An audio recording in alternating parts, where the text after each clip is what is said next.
बाबूलाल मरांडी ने हेमंत सोरेन पर बड़ा हमला किया है।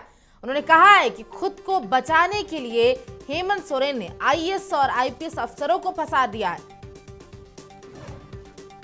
साथ ही साथ प्रेम प्रकाश के घर AK-47 मिलने पर उन्होंने डीजीपी को दोषी बता दिया है। तो क्या साहिबगंज में अवैध खनन के दोषी डीसी और एसपी हैं?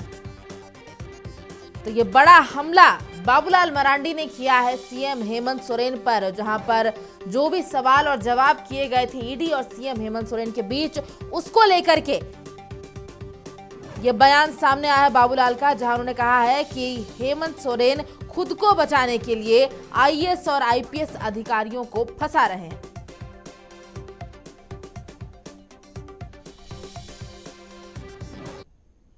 और इस पूरी खबर पर जानकारी के लिए न्यूज रूम से लाइव जुड़ गए हैं हमारे सहयोगी पंकज प्रसून।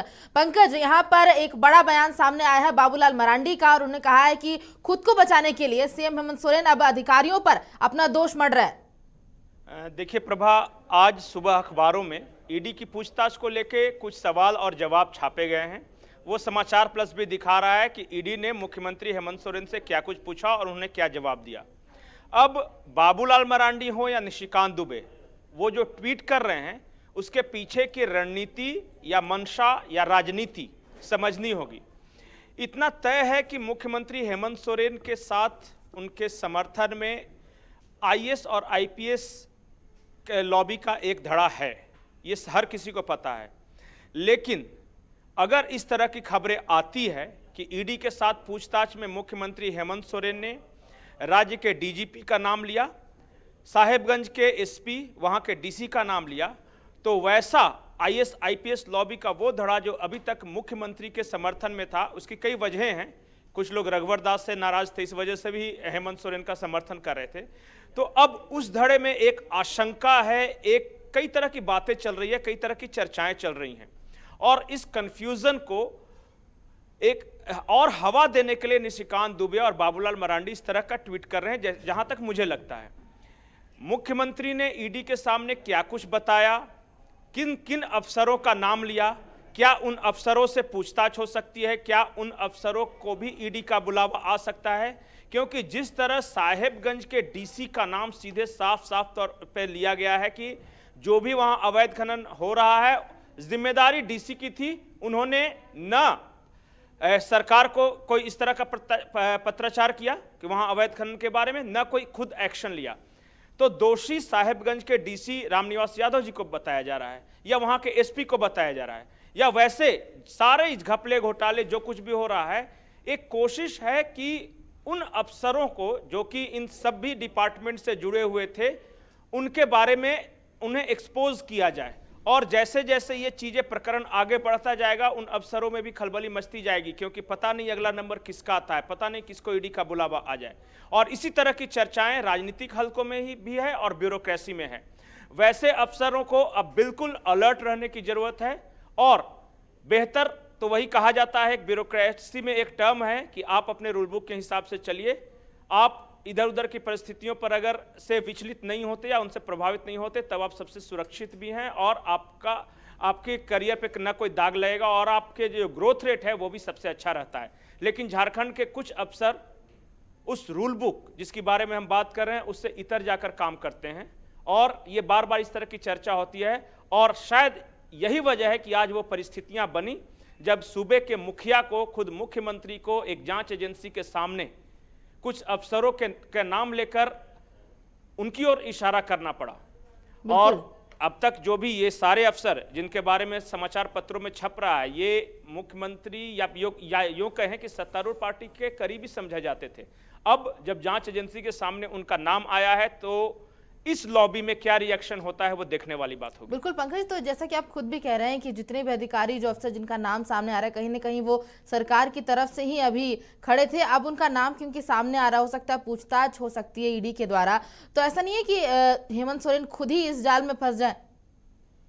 देखिए, कुछ कहा नहीं जा सकता कि क्या कुछ कहा है। ये मीडिया के रिपोर्ट्स में कुछ जो सवाल जवाब आए हैं, इस पर बहुत ज्यादा टीका टिप्पणी इसलिए नहीं करनी चाहिए कि ये सूत्रों के हवाले से ये खबरें होती है।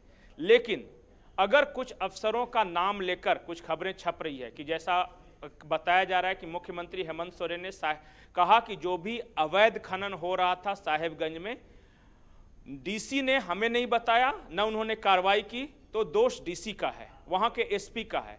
जब AK-47 मिलने की बात आई कि जो सीएम आवास में जो सरकारी सुरक्षाकर्मी तैनात थे, उनका AK-47 कई किलोमीटर दूर अरगोड़ा में प्रेम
बहुत बहुत शुक्रिया।